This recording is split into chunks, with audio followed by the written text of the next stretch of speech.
Hello and welcome back friends, कैसे हो आप सभी। तो आज मैं फिर आप सभी के साथ शॉर्ट कुर्ती का बहुत ही खूबसूरत यूनिक एक डिज़ाइन आप सभी के साथ शेयर कर रही हूँ। मेरे पास एक कुर्ती से बचे हुए फैब्रिक मेरे पास पड़े हुए थे, तो इन्हीं के इस्तेमाल से मैं ये शॉर्ट कुर्ती बनाने वाली हूँ। तो सबसे पहले हमें बैक पार्ट की कटिंग करनी होगी। तो यहाँ मैं कुर्ती की लेंथ रख रही हूँ 27 इंच। तो इस तरह सबसे पहले कपड़े को हमें डबल फोल्ड करके रख लेना है।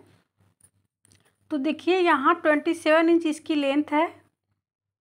अब हमें शोल्डर लेना होगा, तो यहाँ शोल्डर में 7 इंच रखी हूँ एंड आर्म होल को भी मैं 7 इंच ही रखी हूँ। 34 चेस्ट साइज का कुर्ती बन रही है, इसलिए इसका जो शोल्डर था वो 14 इंच का था, तो इसका हाफ यहाँ करके मैं 7 इंच रखी हूँ।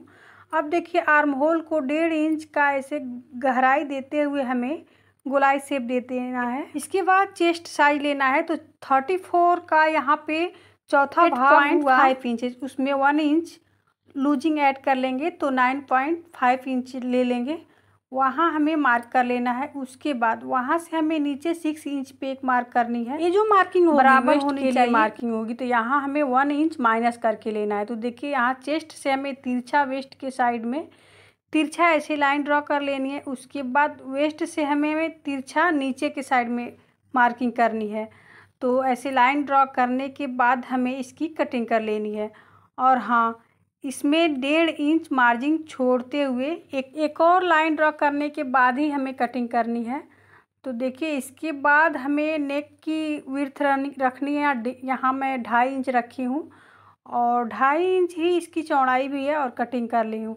अब बैक पार्ट को रखते हुए मैं फ्रंट पार्ट की यहाँ पे लाइन ड्रॉ कर रही हूँ। यहाँ फैब्रिक कम थे, तो मैं फ्रंट पार्ट के लिए ऐसे ही मिलता जुलता कंट्रास्ट फैब्रिक ले ली हूँ और उसी पे मैं फ्रंट पार्ट की यहाँ पे कटिंग कर ले रही हूँ अपर पार्ट का।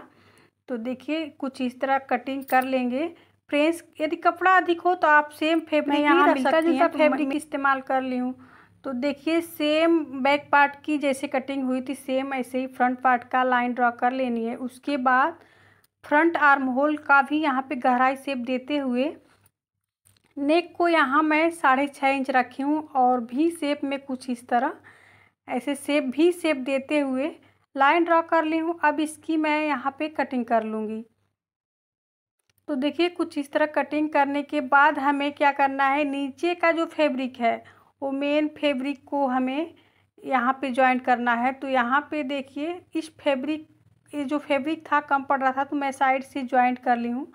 और जॉइंट करने के बाद इसको मैं 6 इंच लंबा फैब्रिक रखी हूँ। तो आप चाहें तो इससे अधिक फैब्रिक ले सकती हैं, क्योंकि इसमें हमें प्लीटेड लगाने हैं। तो मेरे पास इतना ही फैब्रिक थे, तो मैं इतना ही इस्तेमाल कर पाई हूँ। तो देखिए यहाँ पे जितना फैब्रिक अधिक रहेगा उतना इसमें और अच्छा, इसमें ये जो डिज़ाइन है तैयार होगी और दिखेगा। तो देखिए छोटे छोटे हमें प्लीटेड तैयार करने हैं और इस तरह इस पर ज्वाइंट करते जाना है। तो इसको आप चाहें तो पहले प्लीटेड बना के इसको बाद में ज्वाइंट कर सकती हैं, या फिर दोनों एक साथ भी कर सकती हैं। तो देखिए यहाँ पे दोनों एक साथ यहाँ पे ज्वाइंट हो चुके हैं। अब इस पे हमें टॉप स्टिचेज भी चला लेनी है। फ्रेंड्स, वीडियो पूरी देखने से पहले आपसे मेरी एक रिक्वेस्ट है, यदि आप चैनल पे नए हैं तो प्लीज़ सब्सक्राइब ज़रूर कर लीजिएगा। और हाँ, यदि वीडियो आपको पसंद आती है, अच्छी लगती है, तो एक लाइक ज़रूर कर लीजिएगा। अब हमें गले को फिनिश करना है, तो उसके लिए जो नेक की कटिंग हुई थी उसमें जो फैब्रिक बचा था उसी को कुछ इस तरह मैं यहाँ पे रख ली हूँ और रखते हुए इसकी कटिंग कर ले रही हूँ। तो यहाँ नेक फिनिशिंग के लिए यहाँ पे पट्टी तैयार हो चुकी है। अब देखिए सेम साइज़ से हमें 1/2 इंच एक्स्ट्रा लेते हुए इसकी कटिंग कर लेंगे। तो यहाँ कटिंग हो चुकी है। अब इसे हमें गले पे रखते हुए स्टिच चला लेनी है। तो देखिए यहाँ हमें सेंटर से इसको रखना है और सेंटर से रखते हुए आप चाहें तो सेंटर से ही सिलाई चला सकती हैं, या फिर एक साइड से भी रख के आप इसको सिलाई चला सकती हैं। तो मैं इसको एक साइड से ऐसे रखते हुए इस पे सिलाई चलाते जा रही हूँ और कॉर्नर पे सुई को नीचे रखते हुए हमें कुछ इस तरह इसकी स्टिचिंग कर लेनी है। कॉर्नर को अच्छे से हमें बनाना है, तभी इसकी जो शेप है अच्छे से तैयार होगी। अब छोटे छोटे इस पे कट लगा लेने हैं और नीचे का कॉर्नर भी हमें एक छोटे कट लगाने हैं कॉर्नर पे भी। अब कुछ इस तरह हमें नीचे के साइड में ऐसे रखते हुए इस पे स्टिच चला लेनी है। स्टिच चलाने के बाद इसको हमें फोल्ड करना है और फोल्ड करने के बाद ऊपर से भी हमें स्टिच चला लेनी है। तो ये हमारा जो नेक है फिनिश हो जाएगा। तो यहाँ पे देखिए नेक पट्टी अटैच हो चुकी है पूरे फिनिशिंग के साथ। आप चाहें तो इस पर लेस भी कुछ लगा के और भी बढ़िया लुक दे सकते हैं। तो देखिए यहाँ पे मैं सिंपल ही रखी हूँ। अब बैक पार्ट को भी जो नेक है इसको भी हमें फिनिश कर लेना है पट्टी अटैच करके। फिनिश करने के बाद हमें शोल्डर जॉइंट करना है। तो देखिए यहाँ पे जो शोल्डर जो है जॉइंट हो चुका है। शोल्डर जॉइंट करने के बाद हमें साइड से भी जॉइंट कर लेनी है। तो देखिए कुछ इस तरह रखते हुए जो वेस्ट राउंड का जो गहराई है उससे हमें कटिंग करके निकाल देनी है और निकालने के बाद इसकी साइड की भी हमें जॉइंट कर लेनी है। तो यहाँ साइड से जॉइंट हो चुका। अब चाहें तो इसमें आप स्लीव अटैच कर सकते हैं या फिर वैसे भी रख सकती हैं। तो मैं छोटा सा अम्ब्रेला स्लीव के जैसा इसको बना रही हूँ। तो कुछ थोड़ा सा फैब्रिक बचा हुआ था तो मैं इसको ऐसे फोल्ड कर ली हूँ और कुछ इस तरह हल्का सा सर्कल देते हुए इसकी कटिंग कर ली हूँ।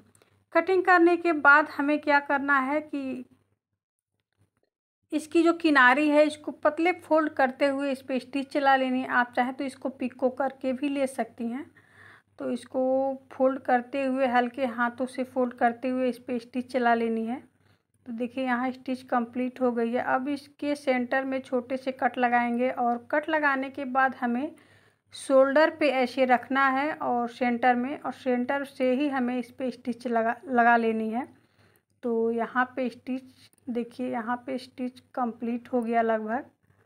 कंप्लीट होने के बाद इसका फाइनल लुक देखते हैं कि कैसा ये बनकर तैयार हुआ है। फ्रेंड्स चैनल पे नए हैं तो प्लीज़ सब्सक्राइब ज़रूर कर लीजिएगा और हाँ वीडियो पसंद आती हो तो एक लाइक भी कर दीजिएगा। तो देखिए यहाँ पे स्टिच कंप्लीट हो गया है और ये बिल्कुल सिंपल और इजी तरीके से ये शॉर्ट टॉप बना है। तो आप कमेंट में ज़रूर बताइएगा कि ये डिज़ाइन आपको कैसी लगी। आज के लिए बस इतना ही, मिलते हैं अगले वीडियो में। तब तक के लिए bye, take care, thank you for watch my videos.